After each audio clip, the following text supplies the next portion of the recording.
Welcome to another edition of Market Impact Insights, your podcast source for business leadership perspectives to help your business grow. Hear from experts in marketing, sales, business strategy, and more, with practical advice for business success.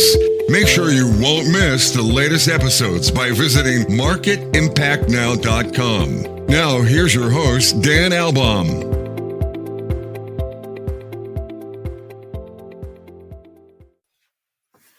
Welcome back to another great episode of Market Impact Insights. Today's topic is one of my favorite. It's all about marketing leadership. How do we create impact?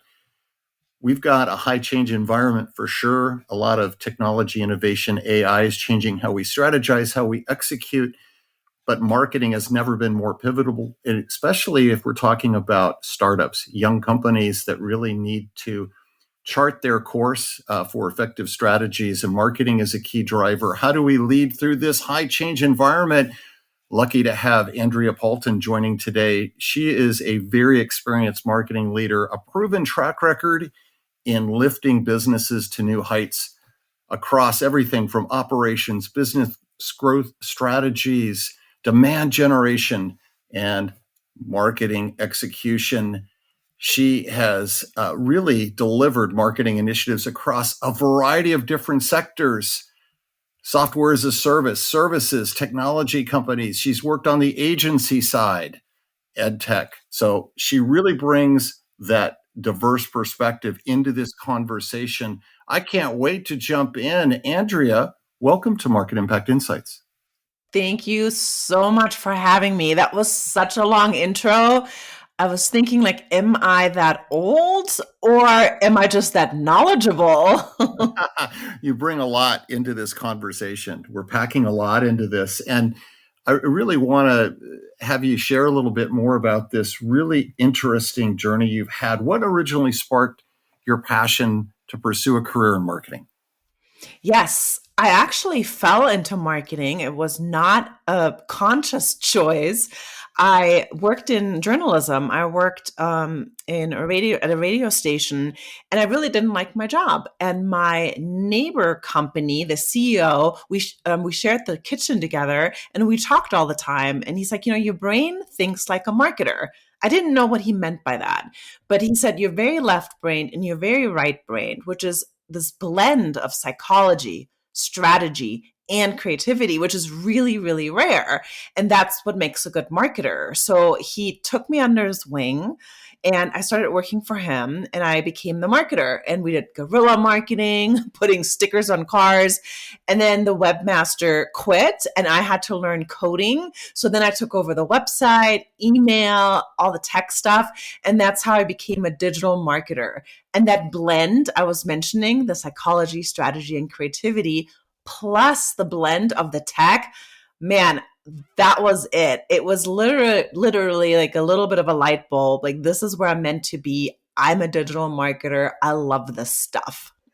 Yeah. I mean, isn't it amazing how our life course so often isn't something that we can predict? We can try to plan, but sometimes the most amazing opportunities happen more organically. And what an interesting path that you've taken. And of course, when you started focusing on being a marketer and growing into leadership roles, you've worked in such a variety of different organizations: Transamerica, Good Sam Camping World. You've worked on the agency side, Effective, that's part of the Ogilvy family, American Humane Association, Vice President of Marketing now at Techstars. So you've kind of done this whole wide and diverse set of marketing leadership experiences. When you look back on that, Andrea, what's been some of the biggest learning, and have there been surprises for you along the way? Yeah, it's interesting because having been in so many different sectors and industries, from nonprofit to for-profit, I have seen that my surprise, really, my learnings are the same thing, that you really can use the same strategy for no matter what you're selling.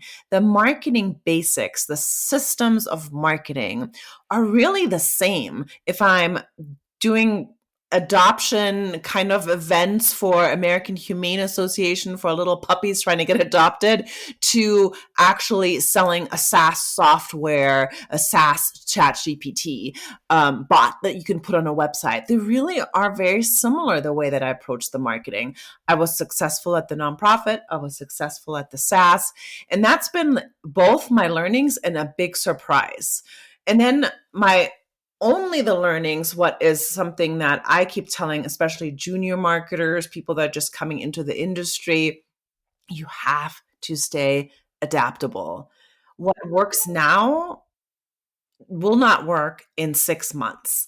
So, for example, I ran an ad. I have my own business as well, as working as the marketer at Techstars. I also have my own business called the CMO Growth Guide, and I run my own ads. Like, I run a lot of meta ads there, and I can run an ad and it's killing it. It's killing it. It's killing it. But I can't leave it, because sure enough, the second I don't look at it on a regular basis, all of a sudden it doesn't work anymore.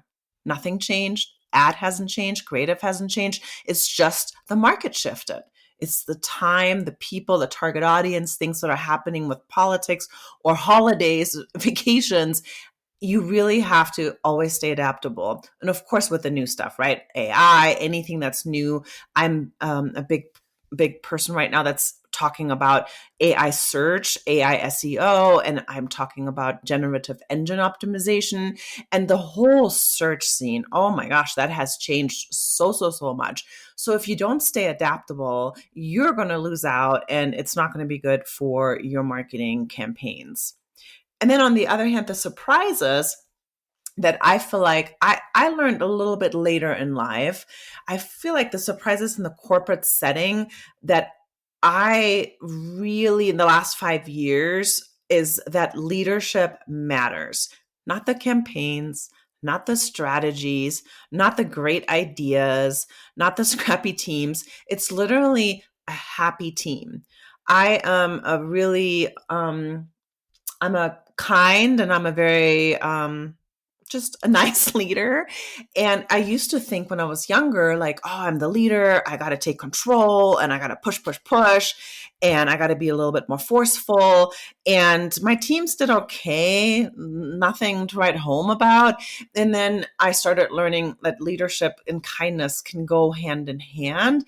And that's when I have a happier team. They do better work. We love working together, and we just really enjoy being around each other. And guess what happens? Without even saying it, marketing is better, campaigns are better, we have better ideas because of that leadership, the way that I show up now than with the way I showed up when I was younger.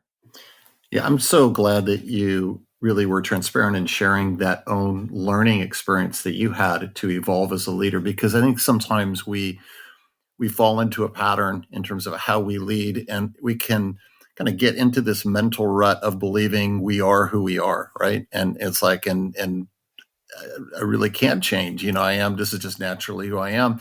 And I don't think that's true at all. I think with intention and with the learning and the ability to be vulnerable and admit mistakes, that we can grow as just individual leaders and evolve and change and improve, right? Yes, I love that you said that. I feel like there's two types of people, right? They're the same at home, they're the same at work. And then there's the people that think they need to have different personas. And I do feel like oftentimes those people that have these different personas, they do struggle because it's not really their authentic self. And that's what I was trying to do, because I'm really casual, I'm very fun, I'm very lighthearted. Like, I always tell my team now, like, hey, this is not brain surgery. If you need to take a break, take a break. But back in the day, I didn't think I was allowed to do that. I just thought, hey, I gotta push, and that's what leaders do. And again, I don't really know where I learned it. It's just all of a sudden I was like, wait a minute, that's not who I am. I want to bring my home self to work. And if they like it, awesome. If they don't, then, oh, that's too bad for them. And it turned out that everybody liked it. And that authenticity is just, it makes things nicer. I mean, after all, if you work in corporate, right, we're 40 hours together a week. If you like each other, it makes your work and your life so much better. And life is more important than any company or any business. Playing a role in someone else's play is incredibly draining. and what you were just sharing there, and so when we step outside of our authentic self, I mean, beyond just effectiveness, it's just, to me, it's like a path to burnout ultimately, because just the energy to try to maintain this other persona, it's just not sustainable. No, it's not. It's so hard on the psyche to be doing that. When are you real? When are you fake? It just sounds like so much work. Now, Andrea, you've described yourself as a marketing chameleon. How has that made a difference for you? When we listed earlier all the different industries I worked in, the different companies I worked for, that's what's made me a good, strong marketer, is because of that chameleon that I have when it comes to marketing. I feel like it's very easy for me to go into a new company or look at a new product and immediately figure out what to do. Because I know the systems, like I said earlier, the systems are the same. But because I'm a chameleon, I think for me, it's just easier to understand the target audience, put myself in their shoes, and then immediately know the pain points, the values that they need to hear, the way that we can sell the products. And part of it is just because I've worn so many hats. And some of my earlier career growth was in agency world. And man, people that did good at agencies, they were all chameleons, because you had, one day you talk to IBM, and the next day you start talking to a startup that sells underwear. You have to really switch your thoughts on how you're going to present and how are you going to help the sales teams and what kind of marketing campaigns work for which type of audience. And so that is where the chameleon came in, just because it was probably not by choice. It was more by force, working at these agencies. And then also I'm a solopreneur and I have my own startups. I'm on my third business, and there's also a chameleon like there, because the corporate marketing, where I have a big budget, I have a big team, that is one way to do marketing, versus as a solopreneur, I don't have any staff. And so I have to do my own marketing. And so there has to be a lot of shifts. So now I don't have the money. Well, I have to do it organically. I don't have those big budgets. Well, I got to do it on the cheap. And so you have to really be a chameleon in that regard. And then what we said earlier, right? With the change, adaptability, being agile in marketing, you better be a chameleon, because sometimes you have to wear your creative hat. Sometimes you have to wear your analytical hat. So you need to be able to shift a little bit depending on what you're working on. That's even something for the young professionals. I mean, the next generation that's coming in, they're starting their marketing career, Gen Z, and the benefit of being able to, if you get into a situation where you can rotate and get your hands on a lot of different things, listen, learn, practically apply, but to think more broad versus narrow and deep. I mean, that can really pay off for you, especially for when you're grooming and developing that next generation of leadership talent. Yes, you're so right. The two things that I noticed with a lot of the new folks coming into marketing is, one, metrics. A lot of them, for some reason, I don't know if they didn't learn it, they don't like them, but the metrics portion is really, really hard. And so when I teach them, like, okay, look at the metrics, and then they'll literally copy and paste the metrics. I'm like, okay, take the next step. What do you learn from them? What is the story these metrics are telling you? And it's a real hang up for a lot of new people coming in, because a lot of them are marketing, creative, how fun. And then I make them look at their metrics and tell me the story from the metrics on what worked and what didn't and how to optimize. So that's a big thing that I feel like it's something that is learned. Anybody can learn it, but it's not natural. And then the other thing is what you said, is the broad picture versus the, like, what are we doing, the next steps? That is a big thing that I also teach a lot, is strategy versus tactics. And I myself get hung up on this sometimes, because I like to be in the tactics. I like to, what's step A, what's step B, because I'm a systems thinker. And I also have to take a step back and say, Andrea, hey, what's the bigger strategy? And what's the big outcome that we're trying to get? And so those are the two things that definitely is where I teach how to be a marketing chameleon, how to think on both ends for metrics, for creativity versus also big picture versus small picture.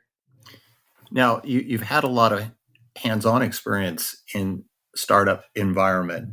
What are some of the most common mistakes you think startups make when it comes to their marketing strategy and execution? Yes, I've been around startups really my whole career.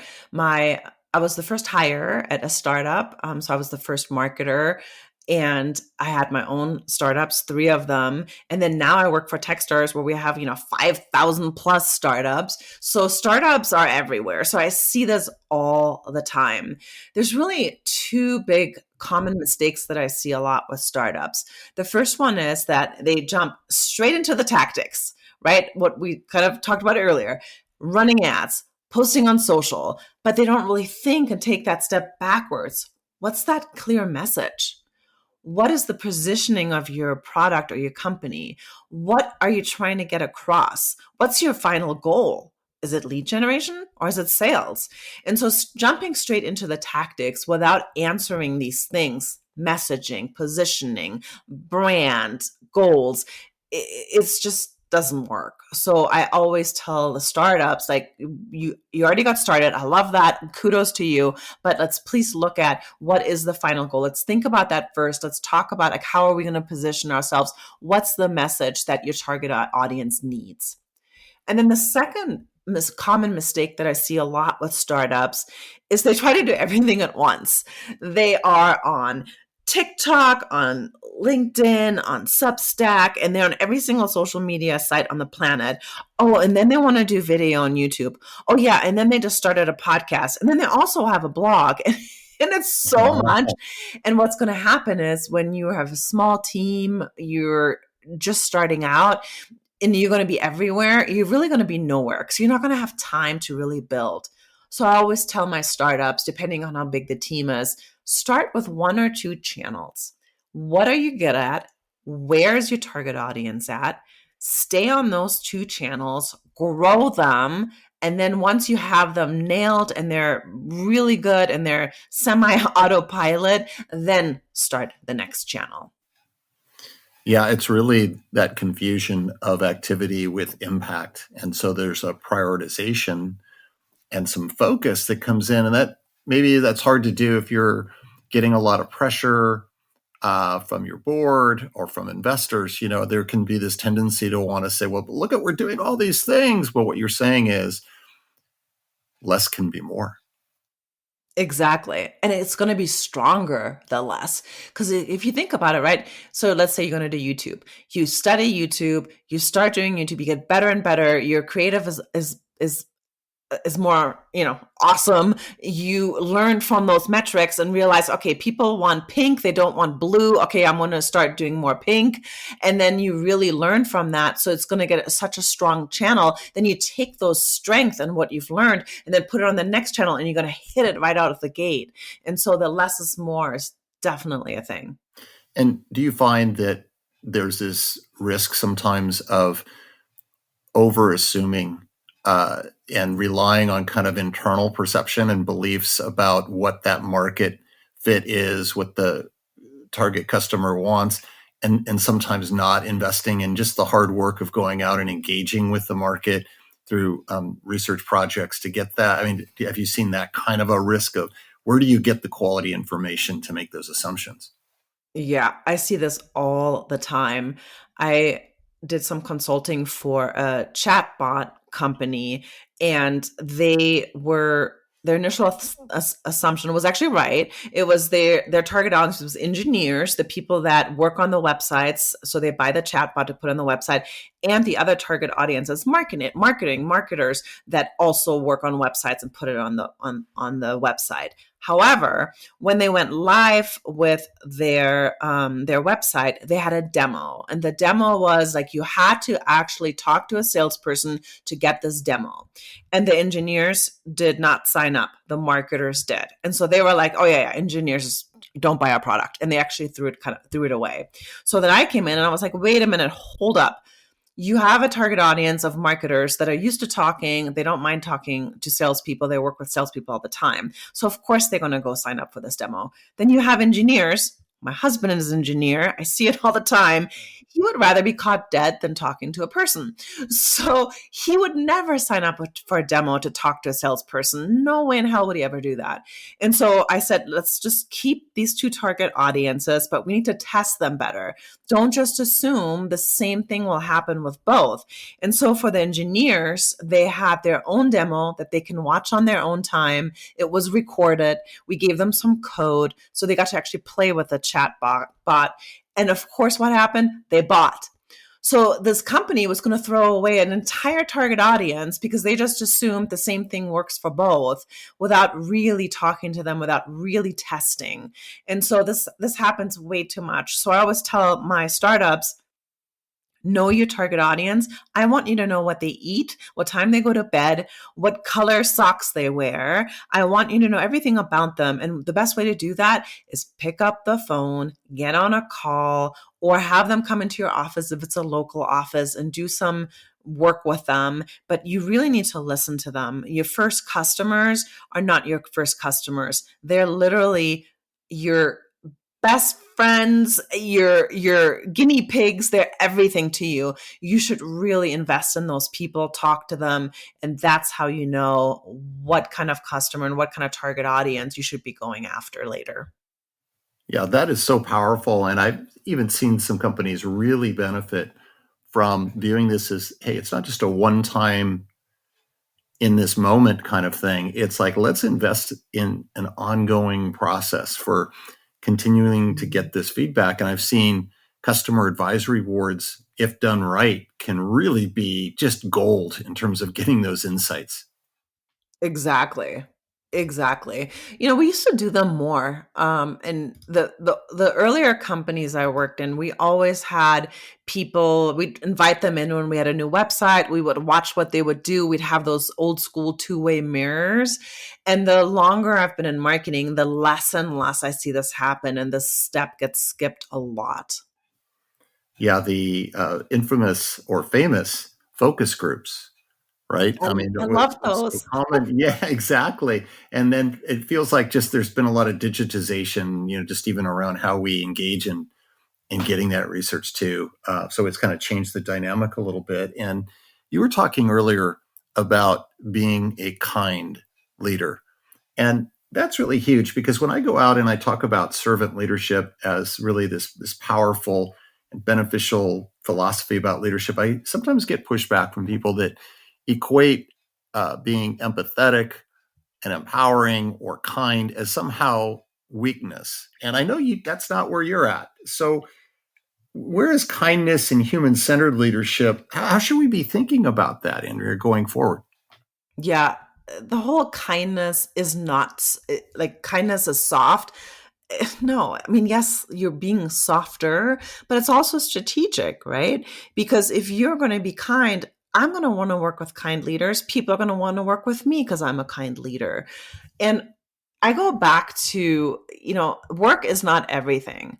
And if you are working and people don't like you, they are scared of you, they don't want to be there, they cry in the bathroom, they go home in a bad mood, and they ruin their own entire day because of you being a horrible leader and a mean leader. Is that really how you want to live your life?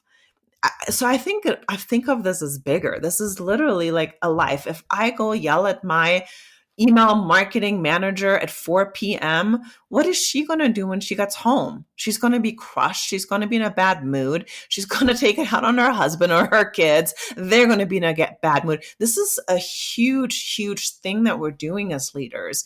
If you are ruining someone's day, it ruins the next person's day. So that's where I kind of go back to. It's really like the big picture. Like, why be a horrible person? Like, that's one, right? And then the strategic portion of it, like I said, if I do great work, if my team loves working with me, I love working with my team, we're all going to be happier, and happier people do better work. I had a leader, his name was Michael Blimes, best boss I've ever had. I have never worked as hard for a boss as I did for him because he was amazing. He was kind. He would congratulate me and celebrate with me when I beat my competition. He would like just give me high fives and do little silly dances if I succeeded in something. That made me work so much harder for him. Had he been the opposite and only said bad things when I was doing bad things, I would have quit. To be honest, I have quit because I've had bad leaders. So I've seen both. I've had a couple of bad leaders that literally one of them I left immediately, and then the other one we just battled constantly. And he ended up not being at the company, and I ended up staying because he just was battling with everybody. People didn't like working with him. So the long of it is, if you're a kind person, A, it makes the world a better place. Why wouldn't you not want that? And B, you end up having a better team, and it is a little bit of a strategic play as well. Yeah, and I think the other interesting aspect is this battle between do I go in with more of a command control kind of mindset, or do I go in with more of an empowering and trust-based approach? And we sometimes believe that, well, if I don't really lean in on command control, I'm really not driving accountability, when actually the opposite is true.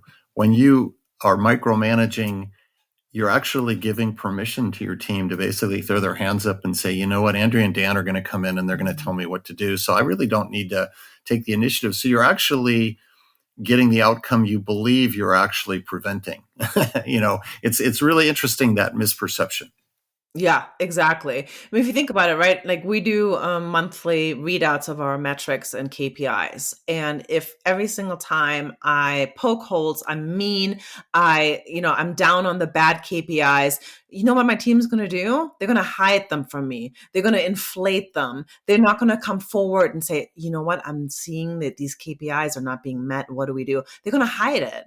So instead, if I'm celebrating with the good KPIs and I'm celebrating with the good metrics and I'm giving them kudos, they're going to be comfortable to come to me and say, hey, Andrea, I'm actually missing this one KPI.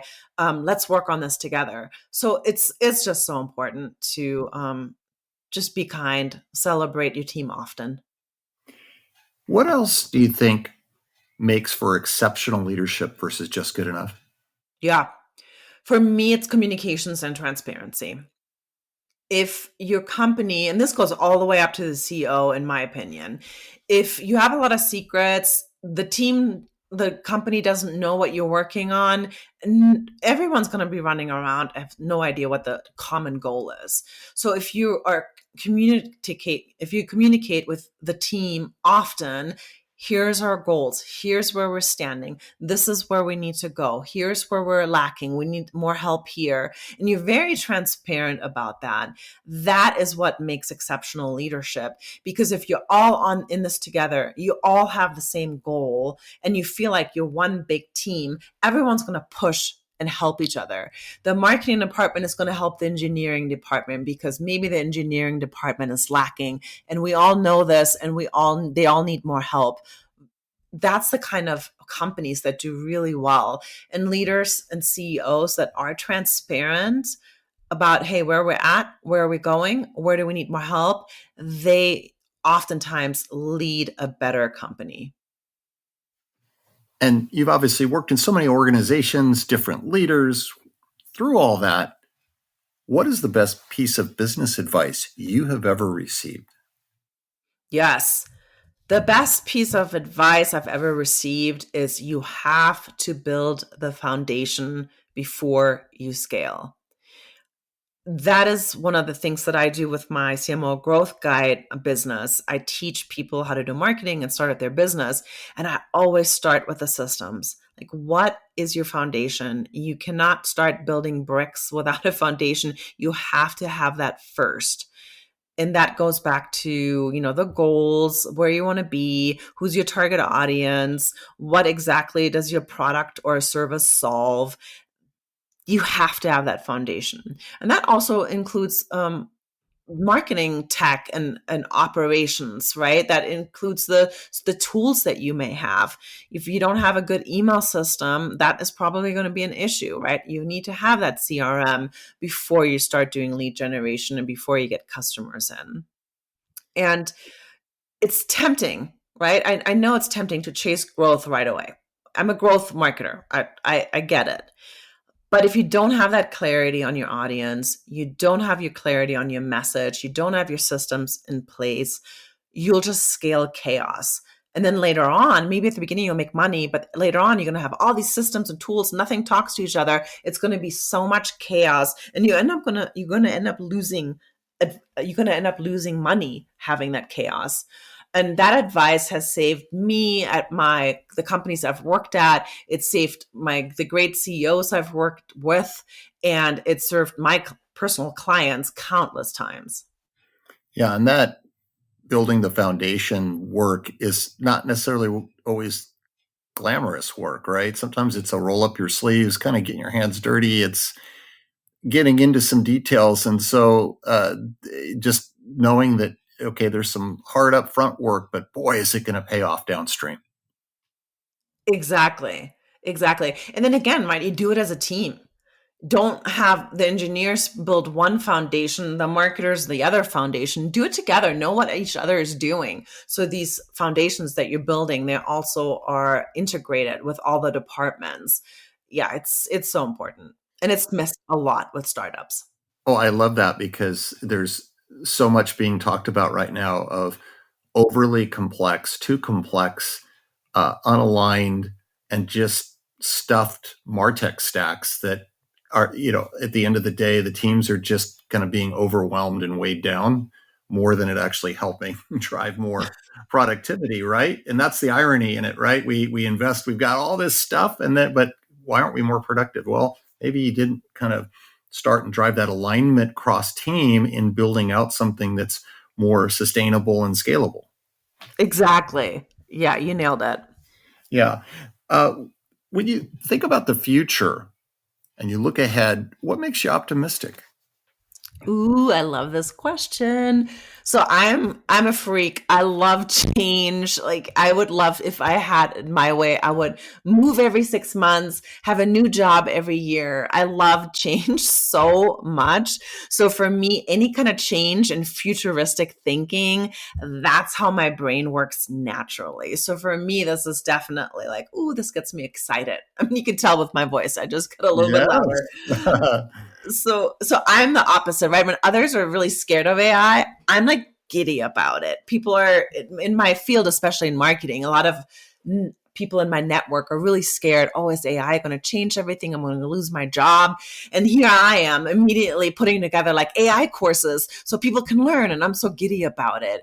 So for me, completely optimistic, because technology, especially AI, is going to open new doors for founders who previously would never have had a shot. You're going to see startups getting cranked out that before wouldn't have been able to do it. Really, I feel like AI and this new technology that's coming out is leveling the playing field, right? It means more opportunities for people to build businesses on their own terms. We're going to have people that have no money and always wanted to build a company that now they can, because they don't need to hire anybody. They don't need to really buy anything besides a ChatGPT kind of, monthly fee that they have to pay. And this is so exciting for me. And so I'm super optimistic about the future.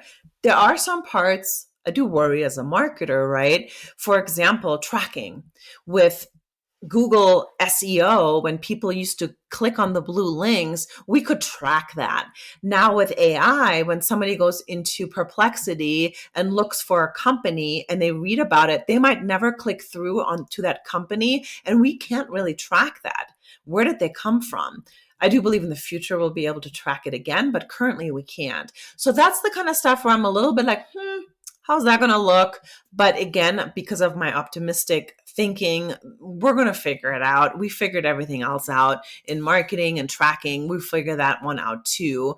And we also are going to start, doing our analytics a little bit different in the future because of that.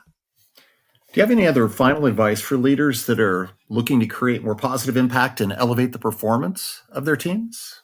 Yes. A lot of it I'm going to summarize, right? Because what we've talked about, my advice for leaders is almost the same. This is how to create impact. 1, simplify. Simplify, build your systems first. then done is better than perfect. Don't get caught up on the little things. It doesn't have to be perfect. Just get it out, ship it, just go, go, go. The other thing is that most leaders overcomplicate the strategy and overwhelm their teams. A lot of leaders think that they're special, that their product is special. For example, I worked for this, or I talked to this company recently that needed some consulting. An AI shop doing what every other AI shop does, nothing different, that their product was not a differentiator. And they kept talking about how special they are and how different they are. And honestly, if I can tell you how many times I've heard that, Oh, yeah. unless you're just, Sam Altman, unless you're somebody like that, I'm going to tell you now, you're not special, you're not different. So don't overcomplicate things. Really keep things basics. We know what works. Look at your competition. What works for them might work for you. Go learn it. Don't overcomplicate strategy and don't overwhelm your teams. And then what we mentioned is clear goals, clear priorities, and consistent communication. Like the consistency in marketing, especially, trumps some cool idea that might initially give you some kind of influencer status where you maybe get a bunch of engagement on a post or something exciting, but that stuff dies out, right? That stuff dies down. And maybe in that moment you were popular for a week, but that is going to go away, and consistency will last a lifetime. So that's incredibly important. And then lastly, impact is not about doing more. It's really about focusing on what matters. What a way to wrap things up. Focus, clarity, consistency, all the good stuff. Andrea, thanks for sharing and reminding us that having an adaptive mindset and bringing kindness as leaders is the ultimate long-term strategy for success. I really enjoyed our conversation. Yes, thank you so much for having me. I really enjoyed talking to you. And a reminder, please continue to give the gift of feedback to help make this podcast even better. You can do that by going out and giving a rating and a review. It's so easy to do on all the major podcast platforms, including Apple Podcast and Spotify. And as always, make sure to visit marketimpactnow.com for the latest in business leadership perspectives. So long until next time.